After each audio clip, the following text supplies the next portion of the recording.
Breaking news. Andhra Pradesh Telangana మధ్య రాకపోకలు బంద్ అయిపోయాయి. నందిగామ వైపు నుంచి తెలంగాణ వైపు రోడ్ని క్లోజ్ చేశారు. కంగారు పడకండి, దీనికి కారణం భారీ వర్షాలు. రహదారిపై ఉధృతంగా ప్రవహిస్తోంది కట్టలేరు. దీంతో రాకపోకలు బంద్ అయిపోయాయి. నందిగామ మండలం దాములూరు దగ్గర వరద ఉధృతి చాలా ఎక్కువగా ఉంది. తెలంగాణలో కురుస్తున్న భారీ వర్షాలతో కట్టలేరుకు వరద ఉధృతి పెరిగింది. వాహనదారులు ప్రత్యామ్నాయ ఏర్పాట్లు చేసుకోవాలని ఆర్డీఓ రవీంద్రరావు చెప్తూ ఉన్నారు. దాములూరు దగ్గర ఉధృతంగా కట్టలేరు ప్రవహిస్తూ ఉండటంతో అటువైపు ఉన్నవాళ్ళు అటువైపు, ఇటువైపు ఉన్నవాళ్ళు ఇటువైపు ఆగిపోయిన పరిస్థితి కనిపిస్తోంది. ఆ రోడ్డు దాటటం వాహనదారులకు అసాధ్యంగా మారుతోంది, కష్టసాధ్యంగా మారుతోంది. ఒకవేళ రోడ్డు క్రాస్ చేస్తే వాహనదారులు ప్రమాదంలో పడే అవకాశం ఉంటుంది. ఇప్పుడు మీరు ఆర్టీవీ స్క్రీన్ పైన చూస్తున్నారు కట్టలేరు ఎంత ఉధృతంగా ప్రవహిస్తోందో. వీటిలో నుంచి కట్టలేరు ఉధృతి మధ్యలో నుంచి వాహనాలు వెళితే అది ప్రమాదకరంగా మారే అవకాశం ఉంటుంది. అందుకనే వాహనాల రాకపోకలను నిలిపివేశారు రెవెన్యూ అధికారులు. ఏపీ తెలంగాణ మధ్య ఆ దారిలో నందిగామ వైపు నుంచి తెలంగాణ వైపుకు వచ్చే రోడ్డును పూర్తిగా క్లోజ్ చేశారు. వరద ఉధృతి తగ్గేంత వరకు ఈ దారి క్లోజ్ చేయబడే ఉంటుందని రెవెన్యూ అధికారులు చెప్తున్నారు. నందిగామ వైపు నుంచి వచ్చే రోడ్డును నందిగామ వైపు నుంచి వచ్చే రోడ్డును క్లోజ్ చేశారు. రహదారిపై ఉధృతంగా కట్టలేరు ప్రవహిస్తూ ఉంది. నందిగామ మండలం దాములూరు దగ్గర వరద ఉధృతి ఇప్పుడు మీరు ఆర్టీవీ స్క్రీన్ పైన చూస్తున్న విధంగా ఉంది. ఆ వరద ఉధృతిలోంచి ఏ వెహికల్ వెళ్ళినా ప్రమాదంలో పడే అవకాశం ఉంటుంది. ఇప్పటికే పలు సందర్భాల్లో వరద ఉధృతిలో వాహనదారులు వెళ్ళి ప్రమాదాల బారిన పడిన సందర్భాలు చాలా ఉన్నాయి. దీంతో అధికార యంత్రాంగం కదిలింది. ఆ వైపు ఎవరు కూడా వెళ్ళొద్దు అంటూ అక్కడ చెక్ పోస్ట్ను కూడా ఏర్పాటు చేశారు. చెక్ పోస్ట్ని ఏర్పాటు చేసి ఆ రహదారిని పూర్తిగా క్లోజ్ చేశారు. కట్టలేరు దగ్గర చెక్ పోస్ట్ని ఏర్పాటు చేసిన దృశ్యాలు కూడా మనం చూస్తున్నాం. మొత్తం 15 గ్రామాలకు పూర్తిగా రాకపోకలు నిలిచిపోయిన పరిస్థితి కనిపిస్తుంది. మా ప్రతినిధి రాజేష్ కూడా మనకి అందుబాటులో ఉన్నారు. రాజేష్తో మాట్లాడదాం. రాజేష్, కట్టలేరు ఉధృతి ఏ విధంగా ఉంది? నందిగామ వైపు నుంచి తెలంగాణ వైపుకి వచ్చే వాహనదారులు పూర్తిగా ఇబ్బందులు పడుతున్నారు. ఏంటి అక్కడ పరిస్థితి? ప్రస్తుతం కట్టలేరు ఉధృతంగా ప్రవహించడంతో పూర్తిగా రాకపోకలన్నీ కూడా పోలీసులు అదేవిధంగా రెవెన్యూ అధికారులు నిలిపివేశారు. ప్రతి వర్షాకాల సీజన్లో ముఖ్యంగా కట్టలేరు వాగు ఉధృతంగా ప్రవహిస్తుంటుంది. ఆ రాకపోకలకు ఇబ్బంది కలుగుతుంది. ఈ నేపథ్యంలో తెలంగాణలో గత 3 రోజులుగా తెలంగాణ పాటు ఆంధ్రాలో 3 రోజుల పాటుగా కురుస్తున్నటువంటి వర్షాల కారణంగా కట్టలేరు వాగు ఉధృతంగా ప్రవహిస్తున్న నేపథ్యంలో రాకపోకలు అయితే నిలిచిపోయాయి. ముందస్తు జాగ్రత్త చర్యల భాగంగా పోలీసులు అక్కడ చెక్ పోస్ట్ ఏర్పాటు చేసి ఆ రహదారి క్లోజ్ చేయడం జరిగింది. కాబట్టి ఇటు ఎవరు వెళ్ళడానికి వీలేదని చెప్తున్నారు. నందిగామ నుంచి వీరులపాడు మండలం నుంచి అటు ఖమ్మం నుంచి తెలంగాణ వెళ్ళడానికి ప్రధాన రహదారిగా ఇది ఉంది. కట్టలేరు వాగు మీదగానే వెళ్తూ రాకపోకలు సాగిస్తూ ఉంటారు. ఈ నేపథ్యంలో కట్టలేరు వాగు ఉధృతంగా ప్రవహిస్తున్న నేపథ్యంలో ప్రస్తుతానికైతే ఆ రహదారిని క్లోజ్ చేసిన పరిస్థితి. ఆర్డీఓ రవీంద్ర అక్కడ ఉండి మొత్తం కూడా దీనికి సంబంధించినటువంటి చర్యలన్నింటినీ కూడా పరిశీలిస్తూ ఉన్నారు. పోలీసులు కూడా అక్కడ ఏర్పాటు చేశారు. ఎవరైనా ఇక్కడ ఆల్రెడీ అక్కడ బారిగేట్లు ఏర్పాటు చేశారు కాబట్టి అవి ఎవరైనా తొలగించుకుని వెళ్తారేమన్న ముందస్తు చర్యలో భాగంగా పోలీసులు కూడా అక్కడ మోహరించిన పరిస్థితి. చిన్న వాగుల్ని లెక్క చేయకుండా చాలామంది 2 వీలర్స్ లేకపోతే 4 వీలర్స్ వాళ్ళు వాగు దాటే ప్రయత్నం చేస్తూ ఉంటారు. అలాంటి సందర్భంలో చాలామంది వాగులో కొట్టుకుపోయినటువంటి సందర్భాలు గతంలో అనేకం చూసాం. కాబట్టి అలాంటి సాహసాలు చేయొద్దని పోలీసులు కానీ రెవెన్యూ అధికారులు చెప్తున్నారు. ఎందుకంటే వాగు ఉధృతి చాలా ఎక్కువగా ఉంది కాబట్టి ఎవరైనా ఇటు వీరులపాడు మీదుగా దాములూరు మీదుగా తెలంగాణ బోర్డర్ ఖమ్మంలోకి వెళ్ళాలనుకుంటే మాత్రం ఇటువైపు నుంచి కాదు, అటు మధిర వైపు తిరువూరు మధిర వైపు మాత్రమే వెళ్ళాలని అధికారులు ఆర్డీఓ అధికారులు రెవెన్యూ అధికారులు కూడా సూచిస్తున్నారు. లేకపోతే ఇటు జగ్గేపేట మీదుగా అటు కోదాడ వైపుగా కూడా వెళ్ళే అవకాశం ఉంటుంది. కాబట్టి ఆ రూట్లో నుంచి వెళ్ళాలి. ఇటు వీరులపాడు నుంచి దాములూరు మీదుగా వెళ్ళే రహదారి క్లోజ్ చేశారు కాబట్టి అటు వెళ్ళవద్దు అంటున్నారు. ముఖ్యంగా అటు నందిగామ జగ్గయ్యపేట ఇటు తిరువూరు ప్రాంతాల్లో చిన్న వాగులన్నీ కూడా పొంగిపోరుతూ ఉన్నాయి. అటు మున్నేరు కూడా భారీగా వరద నీరు చేరడంతో ఆ నీరంతా కూడా కృష్ణానదిలో చేరుకుని ప్రకాశం బ్యారేజీకి ఆ వాటర్ అంతా కూడా చేరుకుంటుంది. కట్టలేరు వాగు కూడా పొంగుతుంది కాబట్టి ఆ వాటర్ కూడా ఇటు కృష్ణానదిలోకి చేరే అవకాశం కనబడుతుంది. మిగతా చిన్న వాగులు కూడా పొంగి పొరలి కట్టలేరు వాగులో కలవడంతోనే ఈ వాగు ఉధృతంగా ప్రవహిస్తుంది. ఇంకా వర్షాలు మరో 2 రోజుల పాటు ఉంటాయని వాతావరణ శాఖ అధికారులు చెబుతున్న నేపథ్యంలో కట్టలేరు వాగు ఇంకా ఉధృతంగా ప్రవహించే అవకాశం ఉంది. కాబట్టి ముందస్తు చర్యల భాగంగా వాటిని ఎమర్జెన్సీ ఉంటే చుట్టుపక్కల గ్రామాల్లో ఏదైనా ఎమర్జెన్సీ ఉంటే వాళ్ళ పరిస్థితి ఏంటి? ఎటువంటి ఏర్పాట్లు చేస్తున్నారు అక్కడ అధికారులు? అంటే ముంపుకు గురైనటువంటి 15 గ్రామాల ప్రస్తుతానికి రాకపోకలు నిలిచిపోయాయి కాబట్టి ఆ 15 గ్రామాలకు సంబంధించిన ప్రజలను ఇప్పటికీ అలర్ట్ చేశారు. అత్యవసరమైతే వేరే ఆల్టర్నేటివ్ అటు మధుర మీదుగా అటు ఖమ్మం మీదుగా అటు రావాలి తప్పించి ఇటు కట్టలేరు వాగు మీదుగా రావద్దని ఇప్పటికీ 15 గ్రామాల ప్రజలకైతే ఇప్పటికీ అలర్ట్ అయితే జారీ చేశారు. ఉధృతి తగ్గిన తర్వాత మాత్రమే ఆ రహదారిని ఓపెన్ చేస్తామని అధికారులు చెప్పిన నేపథ్యంలో 15 గ్రామాల ప్రజలకి ఆల్టర్నేటివ్ మార్గాలు చూపడం జరిగింది. అంతేకాదు ఏదన్నా కట్టలేరు వాగు వల్ల ఏదైనా ముంపుకు గురయ్యే గ్రామాలు ఉంటే వాళ్ళని కూడా ఖాళీ చేస్తామని కూడా ముందస్తుగా అయితే సమాచారం వాళ్ళకి చేరవేశారు. ప్రస్తుతానికి అయితే వాగు రోడ్డు మీద ప్రవహిస్తుంది. ఇంకా ఉధృతి పెరిగితే కనుక కొంత గ్రామాల్లో కూడా వెళ్లే అవకాశం ఉందని రెవెన్యూ అధికారులు చెబుతున్నారు. దానికి అనుగుణంగా అక్కడ ఉన్నటువంటి గ్రామాల ప్రజలను కూడా అలర్ట్ చేశామని చెబుతున్నారు.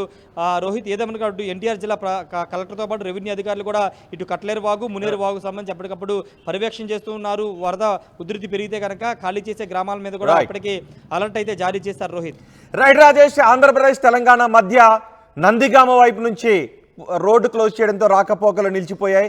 అక్కడ రహదారిపై ఉధృతంగా ప్రవహిస్తోంది కట్టలేరు. దీంతో 15 గ్రామాలకు పూర్తిగా రాకపోకలు బంద్ అయిపోయిన పరిస్థితి కనిపిస్తుంది. అక్కడున్న పరిస్థితి గురించి ఆర్డీఓ మాట్లాడారో, ఆర్డీఓ ఏం మాట్లాడారో చూద్దాం.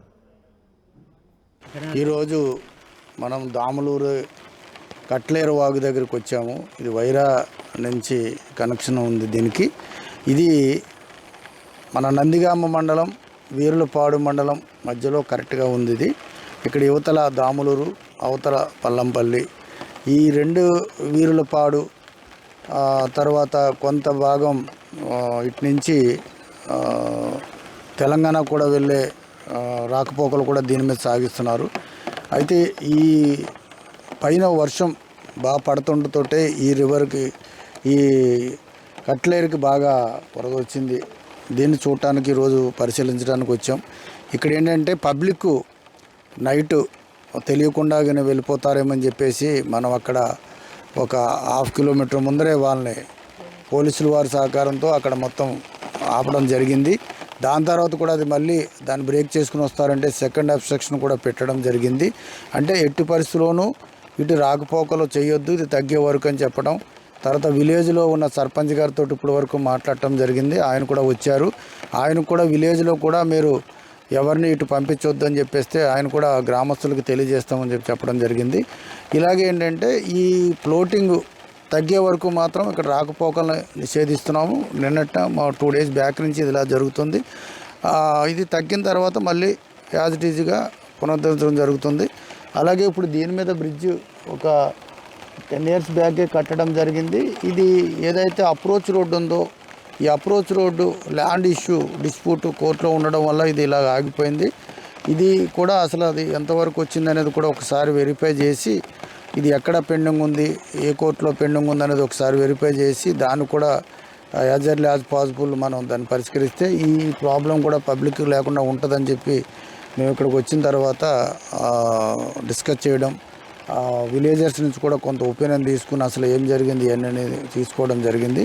దీని మీద కూడా కొంచెం మేము ఫోకస్ పెట్టి దీన్ని త్వరగా అవేటట్టు అది డిస్ప్యూట్ క్లియర్ అయితే దీని మీద గవర్నమెంట్కి రిమైనింగ్ పార్ట్ ఏదైతే మిగిలిపోయిందో ఆ పార్ట్ని కంప్లీట్ చేయాలని రిక్వెస్ట్ పంపడానికి కూడా ప్రయత్నం చేస్తాం. ఇన్ ది మీన్ టైం ఏంటంటే ఈ విలేజర్స్ ఎవరైతే ఉన్నారో 2 మండలాలు తర్వాత ఈ కంచికిచర్ల వెళ్ళేవాళ్ళు, వీరులపాడు వెళ్ళేవాళ్ళు, ఈ గ్రామాలందరూ ప్రజలు సహకరించి ఈ వర్షాకాలం ఉన్నప్పుడు దీని మించి రాకుండా వేరే ఆల్టర్నేటివ్ రూట్ ఉంది కాబట్టి దాని మించి వెళ్తారని మీ ద్వారాగా రిక్వెస్ట్ చేసుకుంటాం. ఇప్పుడు ప్రస్తుతం అయితే ఈ 2 మండలాలలో ఉన్న గ్రామాలకే నిషేధం. తర్వాత ఏంటంటే వేరే ఆల్టర్నేటివ్ రూట్ ఉంది కాబట్టి వాళ్ళు అటు చేరుకుంటున్నారు. ఈ పల్లంపల్లి ఈ దాములూరు మధ్య మాత్రం ఇప్పుడు ఎటువంటి రాకపోకలను అవతల కూడా వీరులపాడు వాళ్ళు అక్కడ స్టాప్ చేయడం జరిగింది. ఇక్కడేమో నందిగామ మండలం వారు ఇక్కడ స్టాప్ చేయడం జరిగింది కాబట్టి రాకపోకలు ఈ 2 దాని ద్వారాగా ఇంకా మండలంలో చాలా విలేజెస్ ఉంటాయి. ప్రతి ఒక్కరూ ప్రతి విలేజ్కి వెళ్తారు కాబట్టి ఈ ఫస్ట్ ఆఫ్ ఆల్ ఏంటంటే ఇక్కడ స్టాప్ చేస్తే రిమైనింగ్ వాళ్ళందరూ కూడా వేరే రూట్ నుంచి వెళ్తారు. మరోవైపు విజయవాడలోని ప్రకాశం బ్యారేజీ దగ్గర వరద ఉధృతి కొనసాగుతోంది. ప్రకాశం బ్యారేజీ దగ్గర గేట్లను ఎత్తి నీటిని సముద్రంలోకి వదులుతున్నారు. అక్కడి నుంచి పూర్తి సమాచారం మా ప్రతినిధి రాజేష్ అందిస్తారు. 3 రోజులుగా కురుస్తున్నటువంటి వర్షాల నేపథ్యంలో ప్రకాశం బ్యారేజీకి వరద నీరు కొనసాగుతుంది. దాదాపు 6,000 క్యూసెక్ల వాటర్ ప్రస్తుతం ప్రకాశం బ్యారేజీకి వస్తున్న నేపథ్యంలో 4 గేట్లు అయితే ప్రస్తుతం ఎత్తి దిగువకి వాటర్ విడుదల చేస్తున్నారు. ప్రస్తుతం ప్రకాశం బ్యారేజ్ వద్ద ఉన్నటువంటి తాజా దృశ్యాలు మీరు చూస్తున్నారు.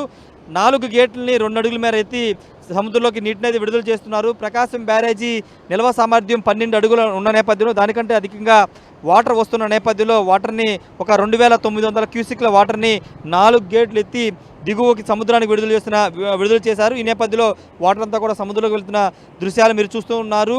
పైన కురుస్తున్న వర్షాలతో పాటు కట్టలేరు, మున్నేరు ఈ వాగుల్లో కూడా ఉధృతంగా ప్రవహించడంతో వాటర్ అంతా కూడా కృష్ణానదిలో చేరడంతో పాటు పట్టుసీమ నుంచి కూడా వాటర్ వస్తుంది కాబట్టి ఈ వాటర్ అంతా ప్రస్తుతం ప్రకాశం బ్యారేజ్ చేయడంతో ప్రకాశం బ్యారేజ్ ప్రస్తుతం నిండింది. మరోవైపు కృష్ణా డెల్టాకు సంబంధించినటువంటి అటు తూర్పు పశ్చిమ కాలువలకు సంబంధించినటువంటి కాలువల్లో కూడా 3,900 క్యూసెక్ల వాటర్ని కుడి ఎడమకు సంబంధించినటువంటి కాలువల ద్వారా విడుదల చేస్తూ ఉన్నారు. ఇప్పటికే అంటే గోదావరి వరద ఉధృతి ఏ విధంగా ఉందో చూసాం. ఇంకొక వారం రోజులు కనుక ఇదే విధంగా వర్షాలు కురిసి ఎగువన మహారాష్ట్రలో అటువైపు కూడా భారీ స్థాయిలో వర్షాలు కురుస్తున్న నేపథ్యంలో తుంగభద్ర ఆల్మట్టి అటువైపు కూడా వర్షాలు వరదలు బాగా వస్తున్న నేపథ్యంలో ఆ వాటర్ అంతా కూడా దిగువ విడుదల చేసే అవకాశం అయితే కనబడుతుంది. ప్రస్తుతానికి ఈ 3 రోజులు కురుస్తున్న వర్షాలతో పాటు ప్రకాశం బ్యారేజ్ ఎగువనున్నటువంటి కట్లేరు, మున్నేరుతో పాటు ఇతర చిన్న చిన్న వాగులు పొంగి పొరలడంతో ఆ వాటర్ అంతా కూడా ప్రకాశం బ్యారేజీ చేరుతున్న నేపథ్యంలో వాటర్ అంతా కూడా ప్రస్తుతం కింద దిగువకి విడుదల చేస్తున్న దృశ్యాలు ఇవన్నీ మనం చూస్తూ ఉన్నాము. ప్రకాశం బ్యారేజీకి సంబంధించి మొన్న 15 రోజుల ముందు వరకు కూడా పూర్తిగా వెలబెలబోయిన పరిస్థితి, నీళ్లు లేని పరిస్థితి మొన్న ప్రకాశం బ్యారేజీ కనబడింది. తర్వాత పట్టిసీమ వాటర్ని పంపుల ద్వారా ప్రకాశం బ్యారేజీకి తీసుకొచ్చిన తర్వాత కుడి ఎడమ కాలువలకి నీటిని విడుదల చేసిన నేపథ్యంలో ప్రస్తుతం వరద కూడా కొనసాగుతున్న నేపథ్యంలో వాటర్ అంతా కూడా ప్రకాశం బ్యారేజీకి అయితే చేరుతున్న పరిస్థితి అయితే ఉంది. మరోవైపు అటు పులిచింతలతో పాటు నాగార్జున సాగర్, శ్రీశైలంలో కూడా వాటర్ లెవెల్స్ అడిగిన నేపథ్యంలో ప్రస్తుతం వాటర్ అక్కడ కూడా కొంత చేరుతున్న నేపథ్యంలో ఆ డ్యాములు కూడా రాబోయే 15 రోజుల్లో నిండే అవకాశం అయితే కనబడుతుంది. ప్రస్తుతానికి కృష్ణా డెల్టాకి మాత్రం ఈ సీజన్లో మొదటిసారి ఈ వరద ప్రకాశం బ్యారేజ్ మొదటిసారి వరద అని చెప్పాలి.